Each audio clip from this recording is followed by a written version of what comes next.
What's up, guys? Welcome to Just a Tip Tuesday.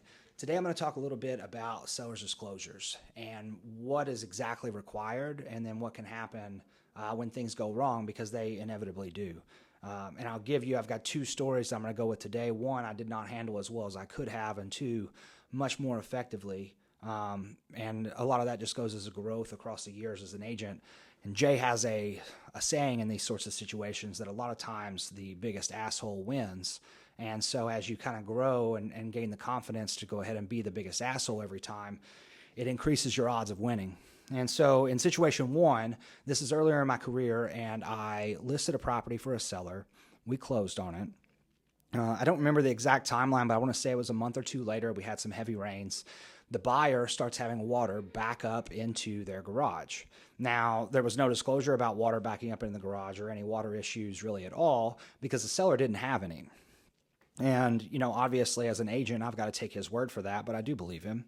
When the buyer first reaches out and says, hey, we're having water in the garage, you didn't disclose any issues about the water in the garage.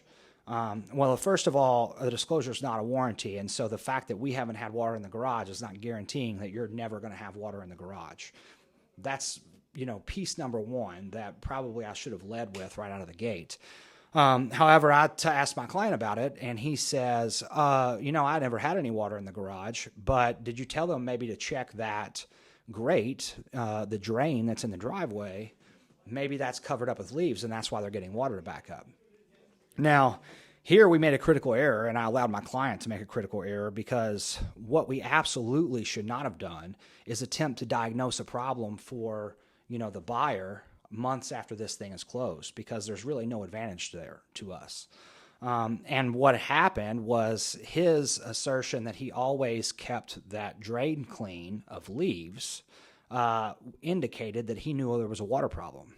Now, me right now would easily defeat that by saying these are routine maintenance things that you do in order to not have a problem. And so the completion of routine maintenance does not indicate that there's a problem. It indicates that I prevented there from ever being a problem. And if you fail to do this routine maintenance, then you have caused the problem. However, at the time, I end up letting the thing go to mediation, and my client just kind of wrote some part of a check just to make it go away. And I think that he was satisfied with that outcome. But in hindsight, we didn't know them anything, because we disclosed what we knew, and it's not a warranty moving forward. Now, situation two is a little different. So situation two was a rental property. And in this rental property, I had a client that was an out-of-state investor, had never been to the property, had a professional management company managing the property, and the property closed. And a couple of months after the property closes, the buyer contacts us and says, I've had a plumber out due to plumbing backups, and it would be best for you to go ahead and just take care of this bill. And as it turns out, the buyer had contacted the old management company, the previous management company, and requested the old maintenance records. Now, the management company contacted the owner and said, hey, are you okay with us giving these maintenance records? And he said, yeah, absolutely. I'm not hiding anything. It's fine. Well, in the maintenance records, apparently, over the course of a couple years, there were two separate occasions in which a plumber went out to snake a drain. And the buyer is now using these two separate isolated plumbing issues as evidence that the seller did not disclose everything that he knew. Now, there's a few major issues with this, and this is where we kind of stood our ground here versus just saying, oh no, there's a problem with the house, we're in trouble.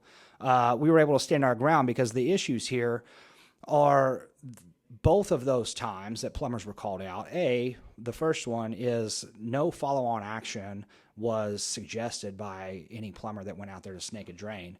And a tenant clogging a drain absolutely does not indicate that there's some kind of underlying plumbing issue by itself. And the second issue here is that both of those plumbing related items that came up were under the $500 threshold that required the management company to even contact the seller. And so I've got an out-of-state seller that's never been to a property, and maintenance that is happening that is below a threshold that he ever would have been contacted about it. And so, their argument to us is, well, there was a plumbing problem with the house. and you didn't disclose it, but we aren't required to know every problem with the house. That's why you have a due diligence period.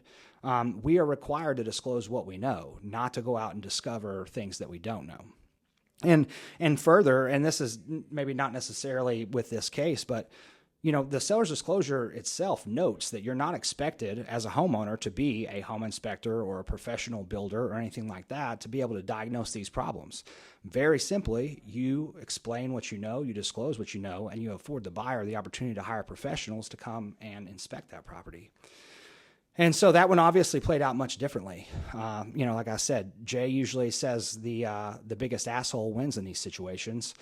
And I think that, the better you learn the rules and the more confidence you get, the better you are at being the bigger asshole and kind of coming out on top, and ultimately it kind of boils down very, very simply.